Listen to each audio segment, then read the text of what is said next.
This is a metabolism killer. This is a metabolism killer. And even this.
Good evening.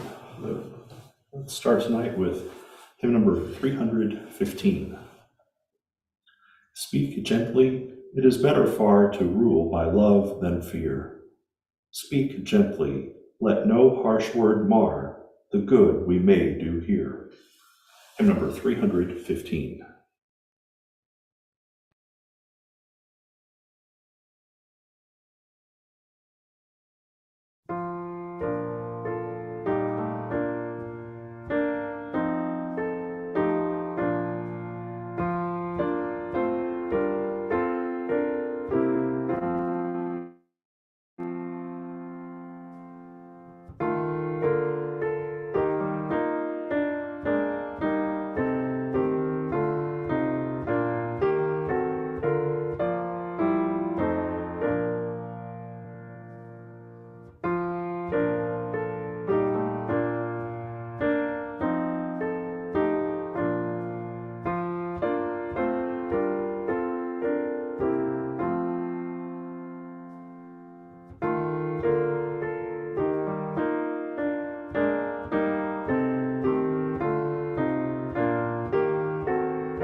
I'll read from the King James Version of the Holy Bible.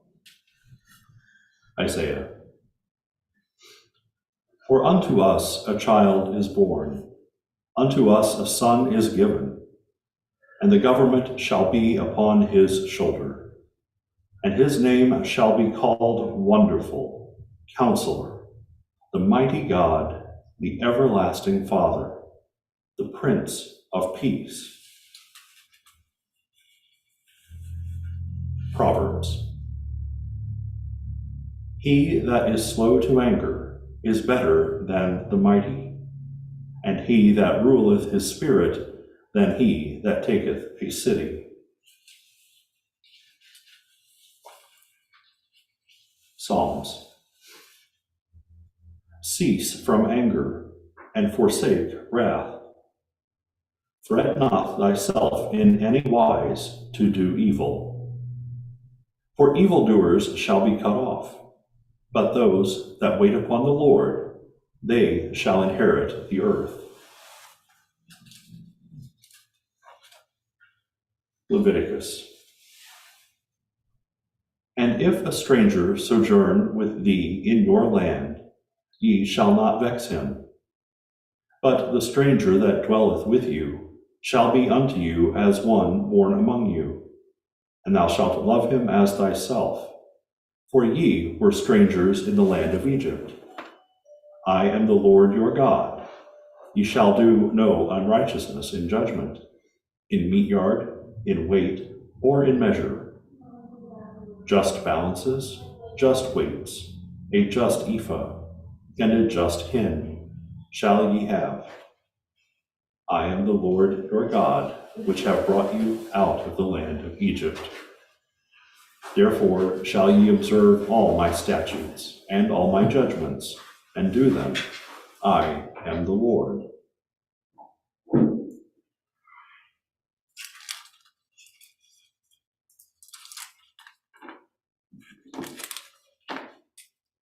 Matthew. Jesus called a little child unto him, and set him in the midst of them, and said, Verily I say unto you, except ye be converted, and become as little children, ye shall not enter into the kingdom of heaven. Whosoever therefore shall humble himself as this little child, the same is the greatest in the kingdom of heaven. And whoso shall receive one such little child in my name, receiveth me. How think ye, if a man have 100 sheep, and one of them be gone astray, doth he not leave the 99, and goeth into the mountains, and seeketh that which is gone astray? And if so be that he find it, verily I say unto you, he rejoiceth more of that sheep than of the 99 which went not astray. Even so, it is not the will of your Father which is in heaven, that one of these little ones should perish. Verily I say unto you, whatsoever ye shall bind on earth shall be bound in heaven, and whatsoever ye shall loose on earth shall be loosed in heaven. For where 2 or 3 are gathered together in my name, there am I in the midst of them. Then came Peter to him and said, Lord, how oft shall my brother sin against me, and I forgive him? Till 7 times? Jesus saith unto him, I say not unto thee until 7 times, but until 70 times 7. Therefore is the kingdom of heaven likened unto a certain king, which would take account of his servants. And when he had begun to reckon, one was brought unto him, which owed him 10,000 talents. But forasmuch as he had not to pay, his Lord commanded him to be sold, and his wife, and children, and all that he had, and payment to be made. The servant therefore fell down and worshipped him, saying, Lord, have patience with me, and I will pay thee all. Then the Lord of that servant was moved with compassion, and loosed him, and forgave him the debt. But the same servant went out and found one of his fellow servants, which owed him 100 pence. And he laid hands on him and took him by the throat, saying, Pay me that thou owest. And his fellow servant fell down at his feet, and besought him, saying, Have patience with me, and I will pay thee all. And he would not, but went and cast him into prison, till he should pay the debt. So when his fellow servants saw what was done, they were very sorry, and came and told unto the Lord all that was done. And his Lord, after that he had called him, said unto him, O thou wicked servant, I forgave thee all that debt, because thou desirest me. Shouldest not thou also have had compassion on thy fellow servant, even as I had pity on thee? And his Lord was wroth, and delivered him to the tormentors, till he should pay all that was due unto him. So likewise shall my heavenly Father do also unto you, if ye have from your hearts forgiven not every one his brother their trespasses. And it came to pass that when Jesus had finished these sayings, he departed from Galilee, and came into the coasts of Judea beyond Jordan. And great multitudes followed him, and he healed them there.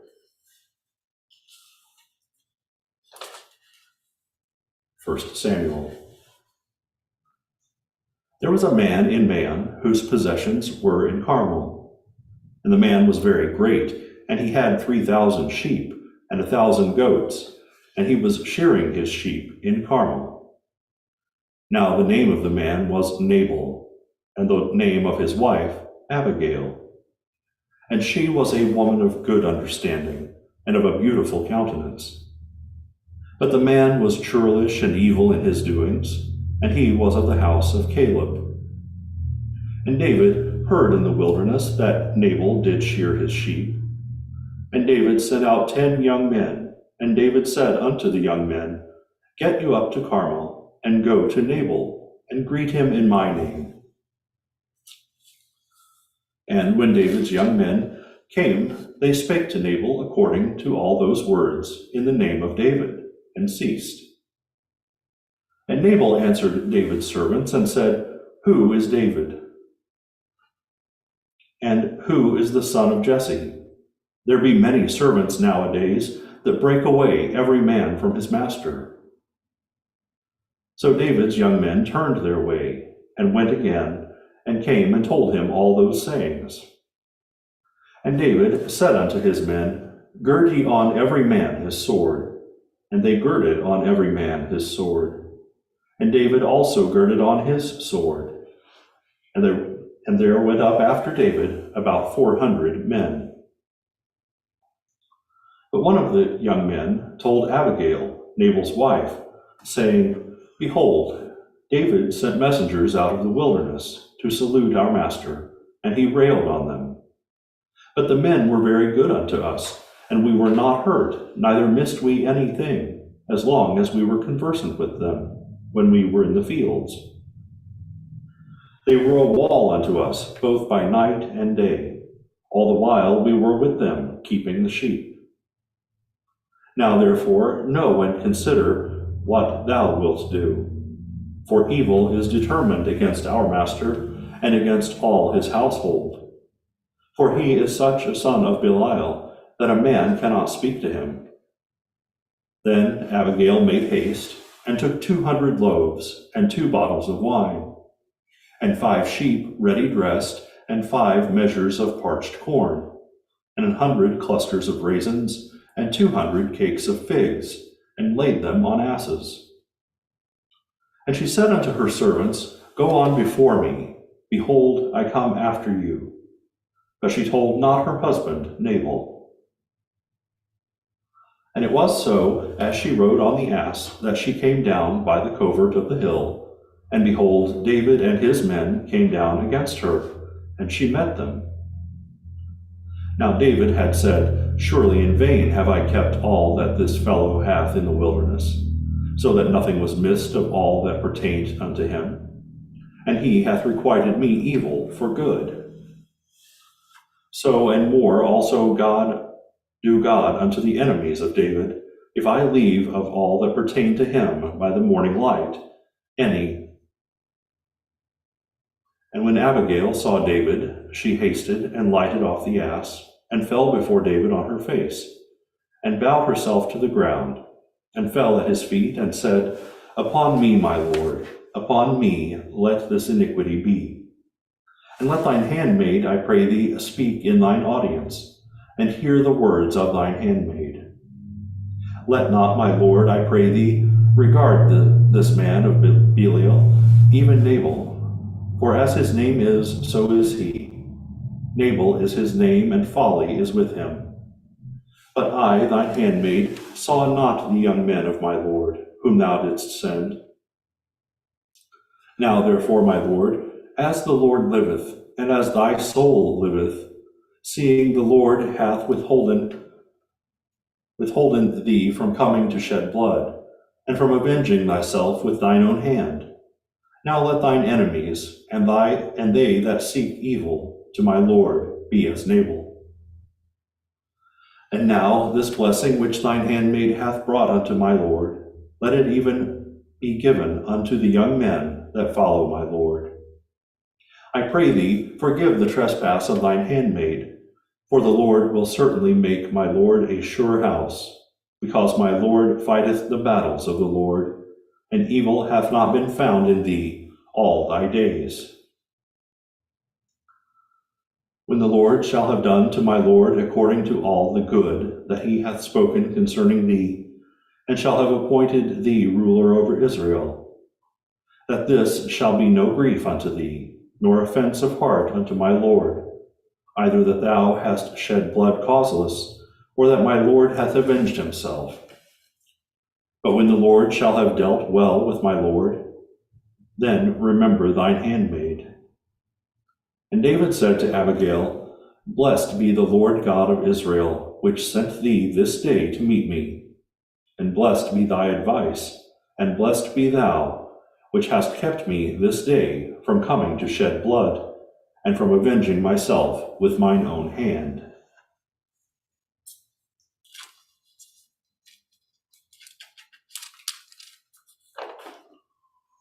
Matthew. Then spake Jesus to the multitude and to his disciples, saying, The scribes and the Pharisees sit in Moses' seat. All therefore whatsoever they bid you, observe, that observe and do. And do not ye after their works, for they say and do not. For they bind heavy burdens and grievous to be borne, and lay them on men's shoulders, but they themselves will not move them with one of their fingers. But all their works they do for to be seen of men. They make broad their phylacteries, and enlarge the borders of their garments, and love the uppermost rooms at feasts, and the chief seats in the synagogues, and greetings in the markets, and to be called of men, Rabbi, Rabbi.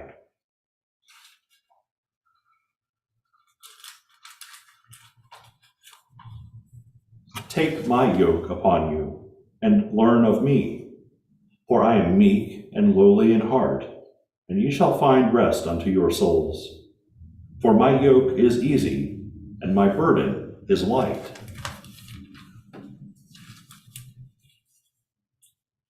This is the first and great commandment, and the second is like unto it, Thou shalt love thy neighbor as thyself. Therefore all things that soever ye would that men should do to you, do ye even so to them. For this is the law and the prophets. I shall now read correlative passages from our denominational textbook, Science and Health with Key to the Scriptures, by Mary Baker Eddy.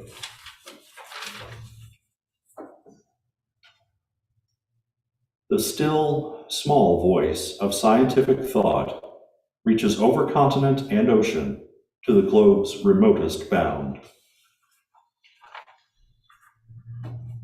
God is the lawmaker, but he is not the author of barbarous codes. In infinite life and love, there is no sickness, sin, nor death, and the scriptures declare that we live, move, and have our being in the infinite God. We say that one human mind can influence another, and in this way affect the body. But we rarely remember that we govern our own bodies. The error, mesmerism, or hypnotism, to use the recent term, illustrates the fact just stated. The operator would make his subjects believe that they cannot act voluntarily and handle themselves as they should do. If they yield to his influence, it is because their belief is not better instructed by spiritual understanding. Hence the proof that hypnotism is not scientific. Science cannot produce both disorder and order.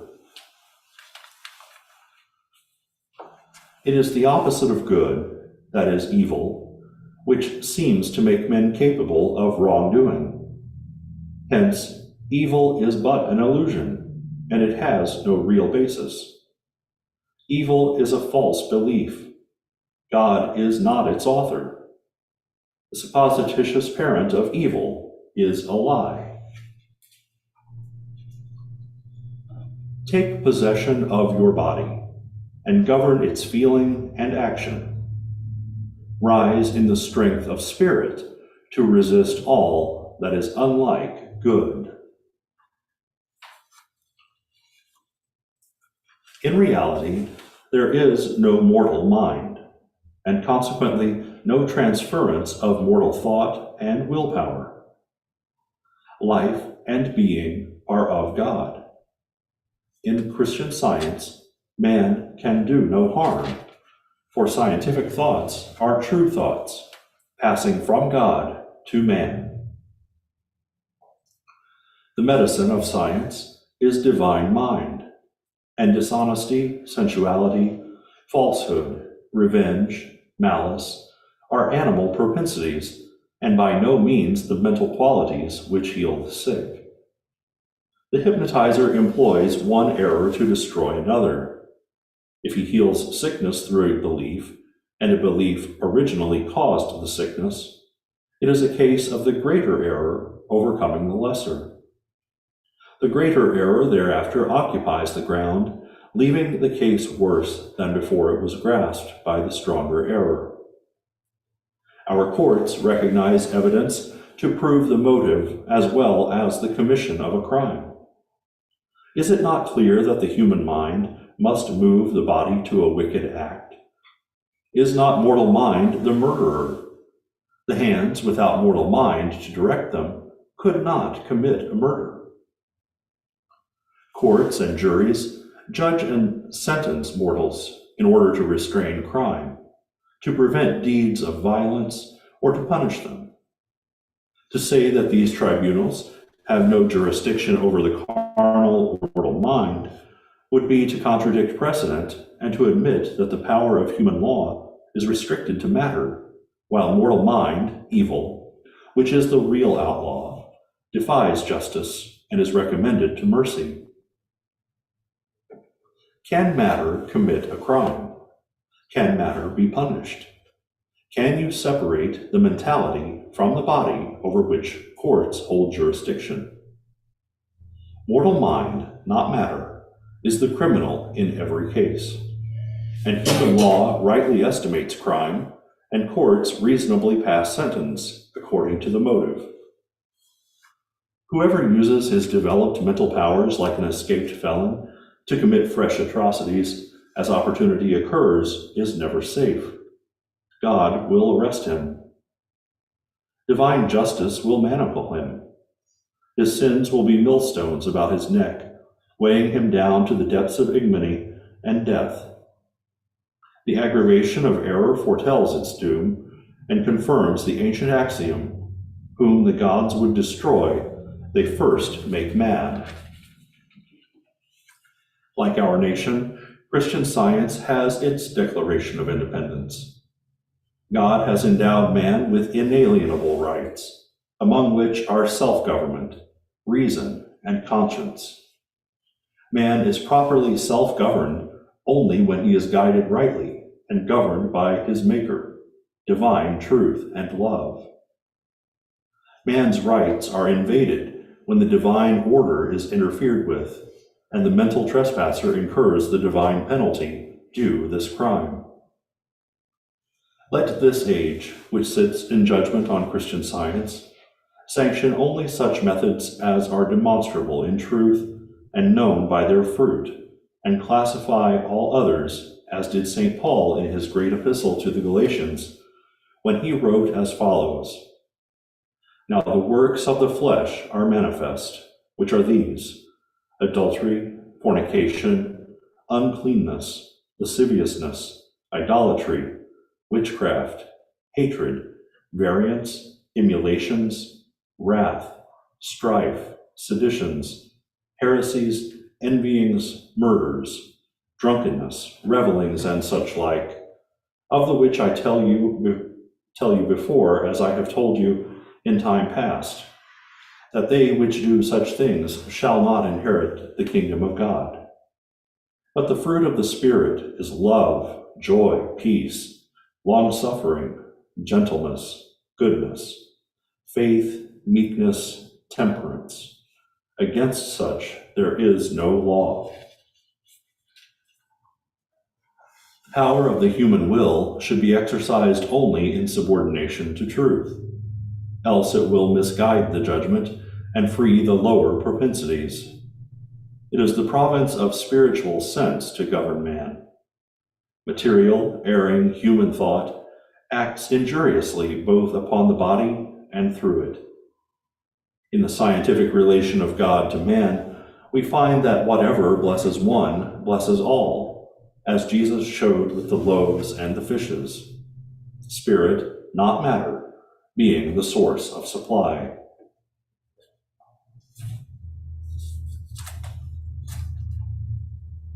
Desire is prayer, and no loss can occur from trusting God with our desires, that they may be molded and exalted before they take form in words and deeds.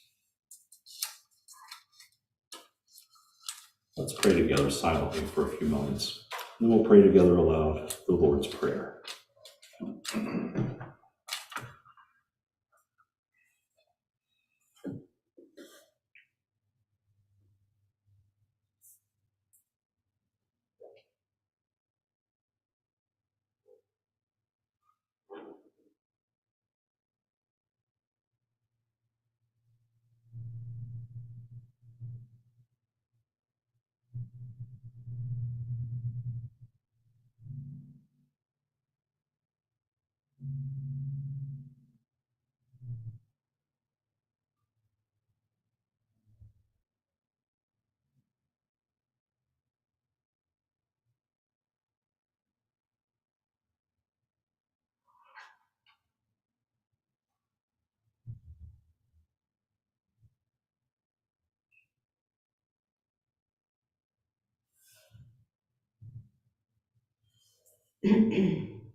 Our Father, which art in heaven, hallowed be thy name.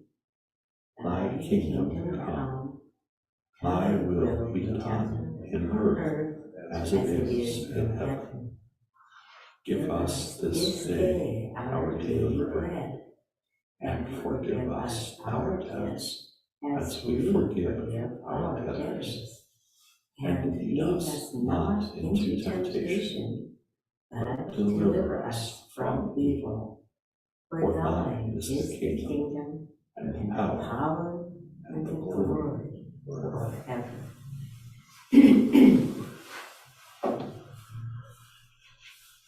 next hymn is hymn number 329.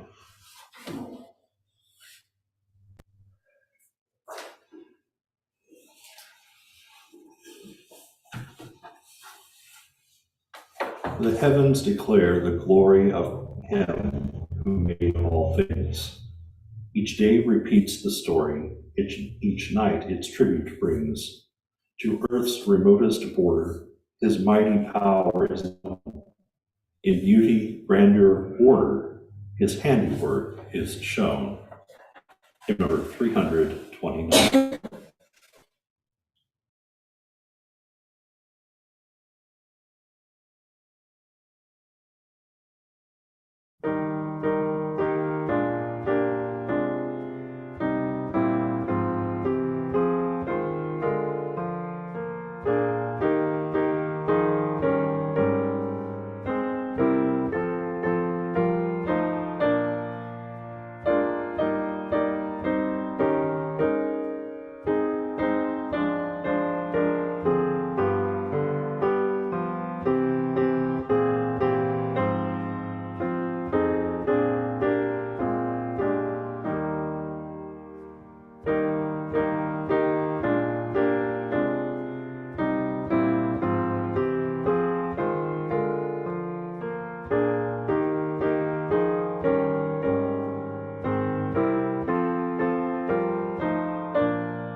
You're invited to join us on Saturday afternoon, March 9th, for a concert of music by singer-songwriter Andrew Brewis of London, England. Andrew has written 7 of the hymns from our hymnal supplement and promises a wonderful afternoon of beautiful music. But for now, you're welcome to contribute your testimonies of healing and thoughts and remarks on Christian Science.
That was Kathy saying goodbye.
I watched this documentary last night, sort of a documentary. What it was about. So, but it made me think, if you were driving down the road and you saw a baby laying in the street, what would your first reaction be? Would it be, oh, I'm late getting somewhere, or I'm busy, or, well, where are the parents, or who are the parents, or any of these other things? Or would your first response be put on the brake and get out and get the baby out of the street? And the whole thing just came out. There are so many examples in the Bible. The Good Samaritan, loving our neighbor as ourselves. The passage I read tonight about Jesus and the little children, that should be our initial reaction to any situation. I'm not saying a baby laying in the street, but when we see a need in the world, and there are so many seeming situations in the world right now where instead of putting on the brakes and doing what we're supposed to do to help, we start asking all these other questions, or we start focusing on ourselves, and the error continues to grow. The study says, the greater error taking over the lesser. And I'm very thankful for people who put together thoughtful things. They, without any sort of an agenda behind it, they just capture things as they happen in the world. And then if we're wise, we will think about the things that are happening and how we can try to improve the world. Follow in Jesus' footsteps.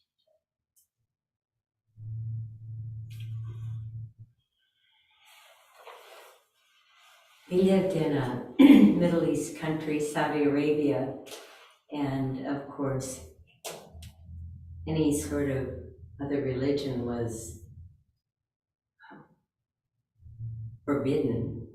And yet one young woman that I worked with wanted to have Science and Health. She said, that book that you have, she had gone to school in the United States, so she was a little aware of other things. And she said, you know, that book, I want you to get me that book. I said, well, I can't do that. I can't do that in the current environment. She said, I'm going to get it some way, so you might as well figure out how you're going to get it to me. And so I did. And she was telling me that well, it would be our Sunday, but every Friday, their family all got together, and her father and her uncle were at odds with one another and were fighting, and it was very awkward in that circumstance to have these family dinners at her grandmother's house. And she wanted to know what she could do about it. And I said, well, I don't really know, but you know, God knows what you can do. So you can just listen to God and He can tell you what you need to do. And she came to me afterwards and she said, she got the idea to ask her grandmother, tell us that story about something that these two brothers did that had been sort of a family story. And so the grandmother told it and everybody laughed and were happy about that. And she said, well, tell the story about, and she had her grandmother to tell all of these different stories that were family stories about how these brothers were very loving and happy with one another. And she said it just completely erased the animosity that had been there before. And I was just really grateful for that. And then another time, there was a young woman, she would call me and we'd talk on the phone and I would give her some advice and I'd say, you know, she could try this or that. And she mentioned one time that her husband really liked it when she called because she was happier. And then one time I got a Sentinel in the mail, and it was an account of a person who had been contemplating committing suicide, but and how they worked through science and health and through Christian Science and overcame that desire to commit suicide. And it was like, it just hit me. I said, oh my gosh, this is what I'm dealing with this young woman. And I remember the next time we were on the phone, she said to me, you know, I think I'm wanting to take my life.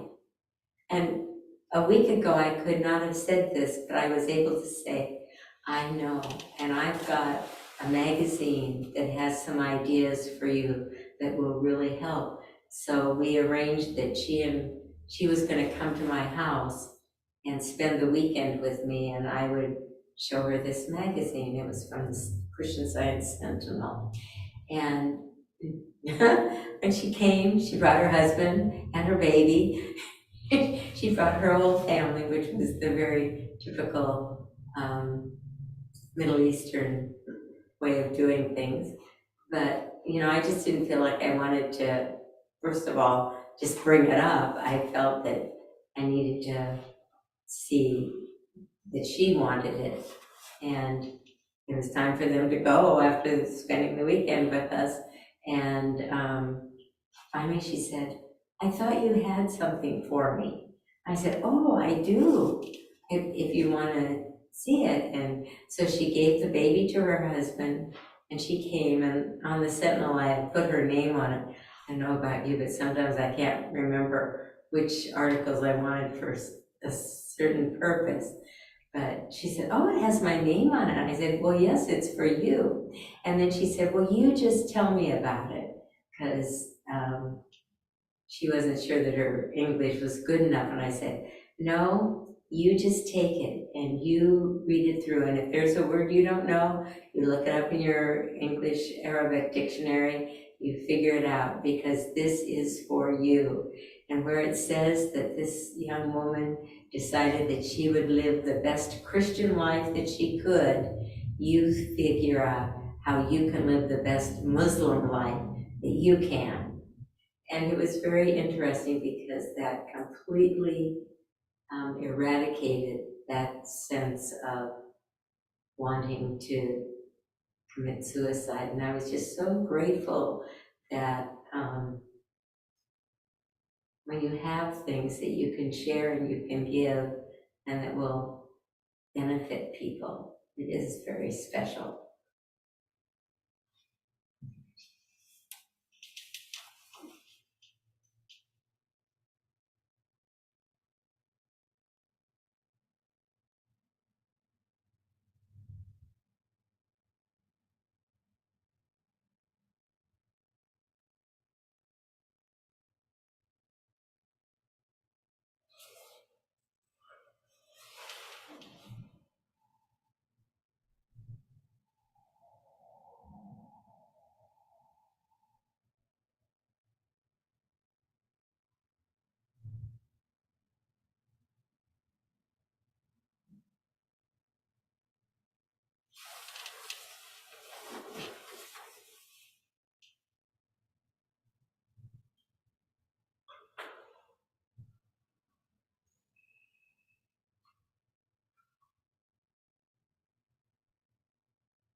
Final hymn tonight is number 254. The words of this hymn are by the discoverer and founder of Christian Science, Mary Baker Eddy.